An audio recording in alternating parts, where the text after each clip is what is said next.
you don't want to be just disassociated with people, right? Nurses are people. So we want to automate kind of on that pendulum. We want to automate scheduling, but we don't want to automate relationships. So we want to be in the middle where we have a good relationship with our nurses, but we automate the tedious manual pieces, right? So that we can kind of still maintain that, hey, you're not just talking to a cold mobile app platform. This is still patient care. This is still nursing. Welcome to Business Ninjas, brought to you by WriteForMe, where you'll hear from business leaders who are out there growing their business and slaying it every day. Learn from the masters. Let's get started.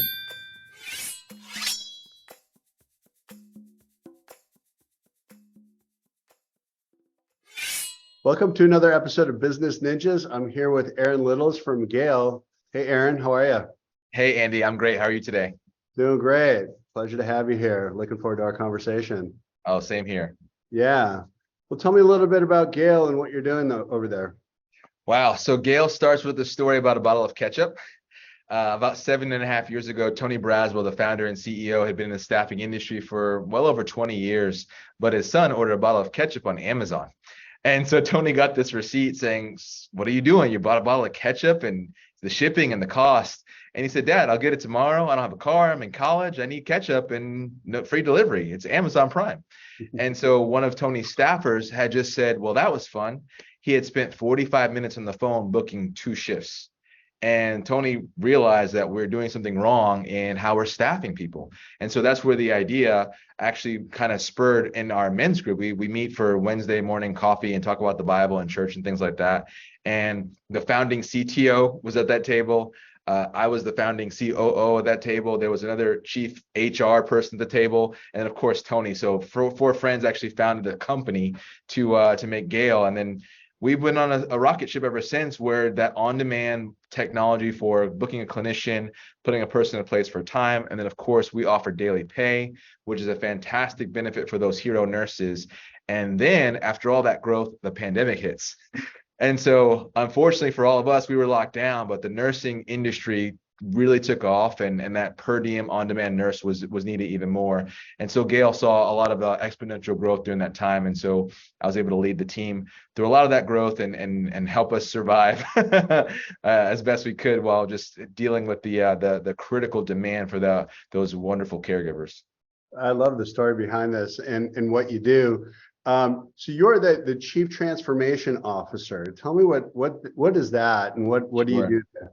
So in the midst of the pandemic, I wasn't sure if all my nurses were going to get vaccinated, and I wanted to keep all my employees hired and working. So I said, just in case they don't, let's build a backup platform called Springboard that does non-clinical staffing.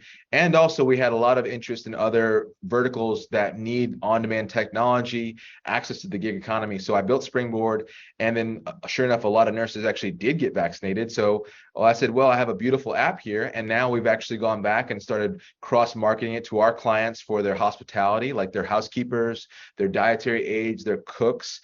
And now I also acquired a couple companies that do light industrial staffing. So think meat packing plants, warehouses, and we've got some cool things going in the automotive space as well.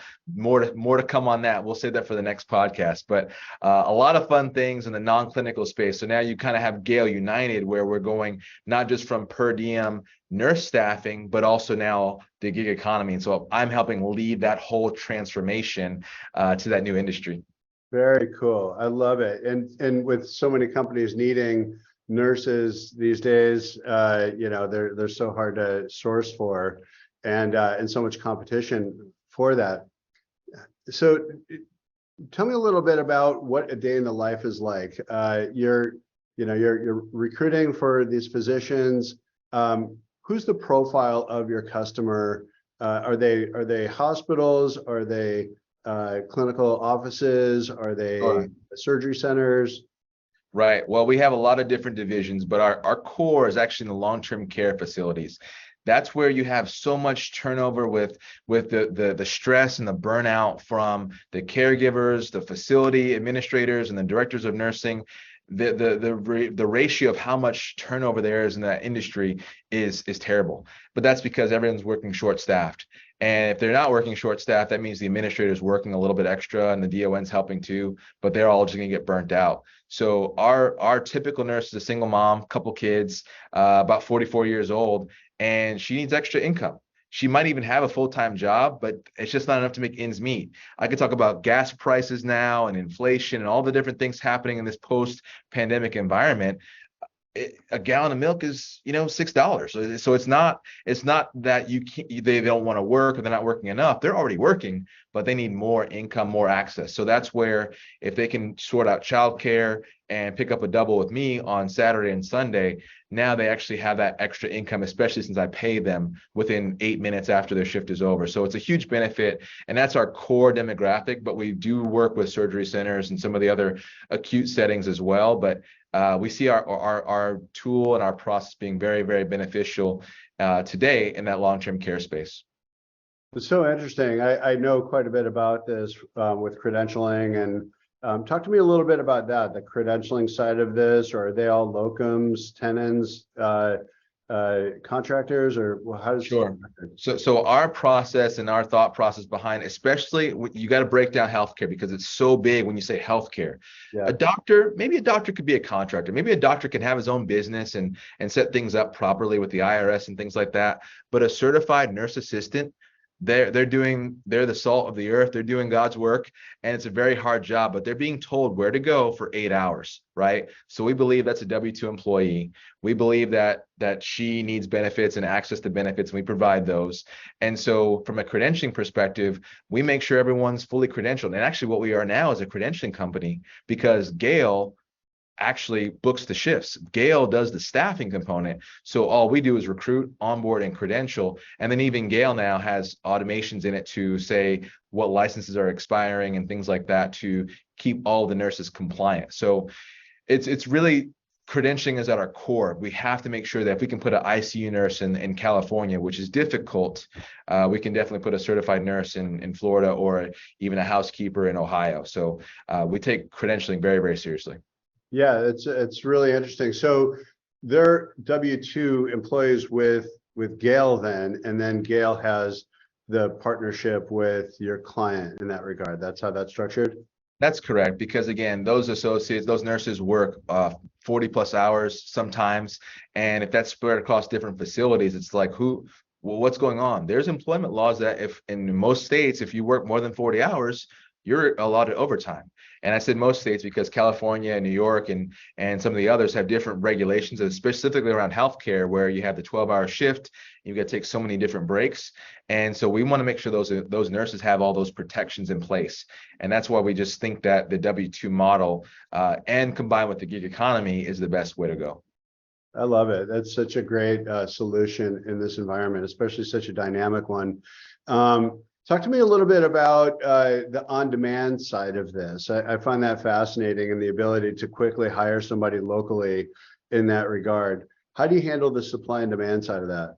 Sure, it's a balancing act, but what we try to do is match up and have a pool of clinicians available and ready. And of course, having, a sub ratio, maybe it's 2 to 1, 3 to 1 of nurses available to the clients. Because what happens is maybe your nurse is not, maybe she's in school, so she's out of the pool. Maybe another one's already working their full-time job. So if I have 3 nurses available for every shift open, there's a high likelihood that I'll have coverage. So that makes us, where we're a recruiting monster. We hire hundreds and hundreds of nurses every single week, get them fully tested and credentialed through our process, because we're not making enough nurses. There's a shortage in healthcare simply because in all the different nursing schools and the nursing programs, fundamentally, we're not adding enough. You layer on a pandemic and in the nature of the work that is very stressful, very physically demanding, that pool and that population of nurses dwindles every single year. And I think there's a lot of reports on now that are saying because of the pandemic specifically, we're going to see a lot of fall off in that nurses available here in the next few months. So, or, going into 2024, I should say, but you get the idea. It's just, there's not enough. We're not making them fast enough.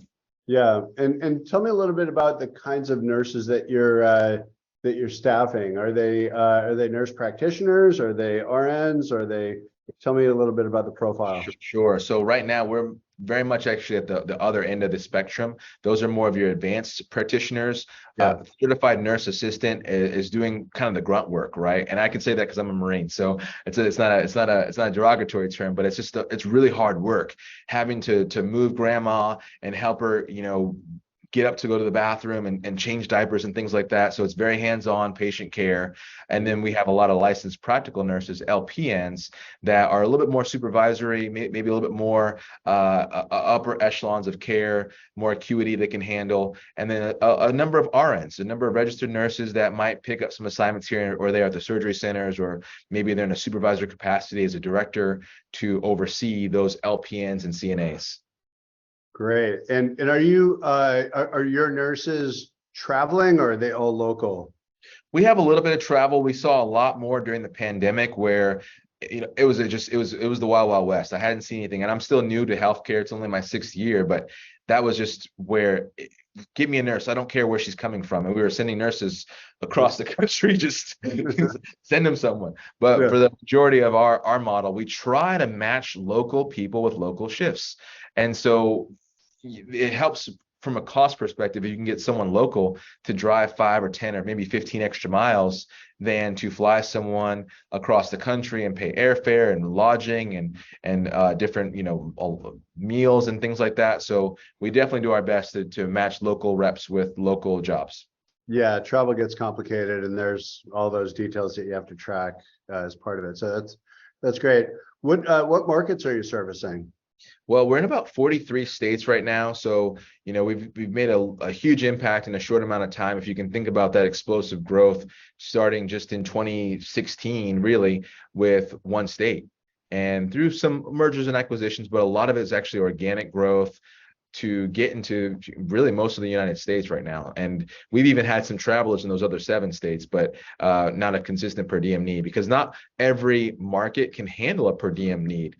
Some of the populations, you think about Montana and some of the other flyover states like that, where just there's not the density. And so you might have to be more in a travel situation for those types of locations. And tell me a little bit about how you get distribution, how you're getting the word out to both. You're a marketplace, right? You have the fulfillment on the nurses side, and then you have also the client side with the providers. How are you getting the word out to both? Sure. So in the early days, I would believe we were one of the first platforms that was doing this in the long-term care space. And, our name is really about our core of who we are. We want to be innovators in modern day nursing, just like Florence Nightingale was an innovator in her time to say, hey, we need to wash our hands. We need to have clean rooms. We need to do some things differently to make sure that people had quality care. And so our nurses actually connect with that, and they connect with the spirit of our company. And so there's a lot of word of mouth, because as our clinicians travel a little bit, they say, hey, I just moved to Florida. Is Gale here? Yeah, we're in Florida. And then, oh, I have a friend in Maryland. Are you guys in Maryland? Yes, we're in Maryland. So you get a lot of those nurses talking to each other. So that's a lot of word of mouth referrals for that. And same thing on the facility side. Even though we are a technology, what I like to emphasize, Andy, is that you don't want to be just disassociated with people, right? Nurses are people. So we want to automate, kind of on that pendulum. We want to automate scheduling, but we don't want to automate relationships. So we want to be in the middle, where we have a good relationship with our nurses, but we automate the tedious manual pieces, right? So that we can kind of still maintain that, hey, you're not just talking to a cold mobile app platform. This is still patient care. This is still nursing. And so, we have relationships both with the clinicians, but also those clients that maybe they get burnt out. They go to different buildings, and all of a sudden the DON says, oh, this building doesn't have Gale. We need Gale here as well. So we see a lot of referrals on both sides. So great. It's a fantastic solution. What's the experience like for a nurse on her side, on the scheduling side? Did nurses just say, these are the times when I'm available, and that goes into your systems, and then the long-term providers, facilities that you work with, do they select what slots they need? Is that simply how it works, or is it's just that simple? We joke about Uber nowadays because everyone's like, oh, Uber is so simple, but it's really that simple, that Uberization, right? So our nurse sets her availability, what days she's working, what days she's available for additional shifts, because some have full-time jobs, some are going to school, night classes, childcare, you name it. So that narrows down the number of opportunities they'll see naturally, right? And then on the flip side, the client, it's just saying, do you want to Uber Black? Do you want to Uber XL? Whatever. But it's like, do you need a CNA? Do you need a nurse? Do you need a LPN? And how many shifts do you need them for? And we also have more features for continuity of care that says, hey, I love working with Sally. And then you can, our client can work with Sally right there in the facility to say, oh, Sally, what's your remaining opening schedule? And they can book out, and it's called block booking, to request Sally by name on a consistent basis, because we believe that continuity of care is in twofold. One is having someone show up, right? That's a big deal, because if you don't have someone show up, you've lost continuity of care. Then two, even if Sally's only there on Saturdays, that's actually still a layer of continuity, and that matters. My grandfather was in one of the facilities in Georgia, and my grandmother called me. She says, Aaron, if I didn't go there, like, your grandfather wouldn't have had lunch. And it's like 4 o'clock. Like, I didn't have lunch yet today. Like, I'm okay, because I just don't need lunch. But that man worked for 50 years. He should be able to have access to lunch. But they were so short-staffed. Everyone's running around crazy, and he wasn't able to eat. So we want to make sure that it's not just somebody. We try to get somebody there, but we really want to get quality clinicians that, and then if you can get that continuity of care, that's the second layer on top of Gale. And after you try people out, if you find those personality matches and those personality fits, a lot of apps actually try to rate their nurses and rate the facilities. And we actually shied away from that for a long time. I don't know if we're going to do it yet, but if you think about it, if I'm a nurse and I see a 2 next to a building, I may not go. But actually that building's a 2 because they need more of nurses. So every patient matters to us, every nurse matters to us. And hey, some nurses have a bad day here and there, and they just need a day off. You take a day off and come back, because we need you tomorrow. And so we don't really do a lot of rating. We still hold people accountable and things like that. But when you think about patient care, I need every nurse available to me, every single one of them. And so we just try to maximize and optimize the pool as best we can. Great. Let's switch gears a little bit and talk about the business side. What's your business model? How do you guys charge for your services? Sure. I was told that we give the Ferrari away for free. And so I said, oh, okay, well, we could charge more, right? But because, again, it goes back to the core of our business. We actually care about the patients. And so we just have a basic standard markup on top of our pay rate. That's it. The app's free. Like, we don't even charge a subscription or all those different things. And at the time of this recording, right, that could all change. But to keep it very, very simple, if you don't use Gale, you don't pay for Gale. And then that's where you may not commute to work with Uber, is what I tell clients, but when you need it, it's there in a pinch. You get a flat tire, you want to have yourself set up. And that's what I say. The same thing about Gale. You don't need to have a on-demand nurse every single day. But if one of your nurses calls out, gets sick, something happens, isn't it wise to have a backup plan? And that's what I just tell everyone. You want to have a backup plan. Let Gale be that backup for you, where there's no gotchas and extra fees and things like that. And if anything, if you find someone that you love on the Gale platform, sure, there's a conversion fee to talk about, but that's because you really love my person so much that you want to hire them on full time. That's about it. So very, very clean business model. And for us, it's just about adding one more nurse, adding one more state, adding one more metro area. And so that's where now we're going to be working on those 43 states to say, okay, how do we go into more metros within the current states that we operate in? And we might do a little bit more growth. We also license the platform for other staffing companies now, because again, if you think about what's happened 7 years ago, there was only Netflix. Well, now I was on Apple TV, and from Apple TV, I pick Netflix one night, Paramount Plus one night, Hulu, Amazon. So now there's so much more competition. So we said, you know what? Let's make our administrators' lives easier. Let's make our DON's life easier and allow other licensees to come use Gale, so they can still use Gale at the facility. And now we just add more nurses to it. And so we're aggregating all these different staffing companies under one platform, so they don't have to go everywhere. And imagine when you go to the airport, Andy, you don't say, okay, let me go on Uber, Lyft, Turo, and whoever gets me a car first wins. We don't do it that way, right? We just say, okay, I'm going to take Uber in this city, but in Denver, I take Lyft. That's just what I do. And so that's it. You just pick your platform. So that's what we're trying to do now from a business perspective. And that's how we plan on having additional growth. Makes a lot of sense. And is there a path to go from this hourly on-demand kind of rate to a full-time? So if somebody falls in love with their nurse that they hired through you, is there a path to say, hey, we want to hire this person full-time? Absolutely, absolutely, and we want that. We want that, and we absolutely love those situations that happens. It happens every once in a while, because you have to think about it from our side too, Andy. We're recruiting in people from an on-demand perspective, so they're not always looking for full-time work, but sometimes they graduate school, a situation changes, maybe they lose their full-time job, and they've already been working consistently with Gale. Then it's an easier transition for them back into additional full-time work. So we do see that. We love it because, again, we just want to make sure that whatever we can do to help patients get quality care, that's the heart of our company. And making money is a byproduct. We should be a nonprofit for what we do here, because making money is not like the first goal of, Gale every day. Like, how much money did we make last week? It's about how many patients did we touch. We try to hit 75,000 patients per day is our usual goal. And that's what we actually measure. We don't measure how many dollars did we make last week? That's important. We talk about that a little bit, but you get the idea.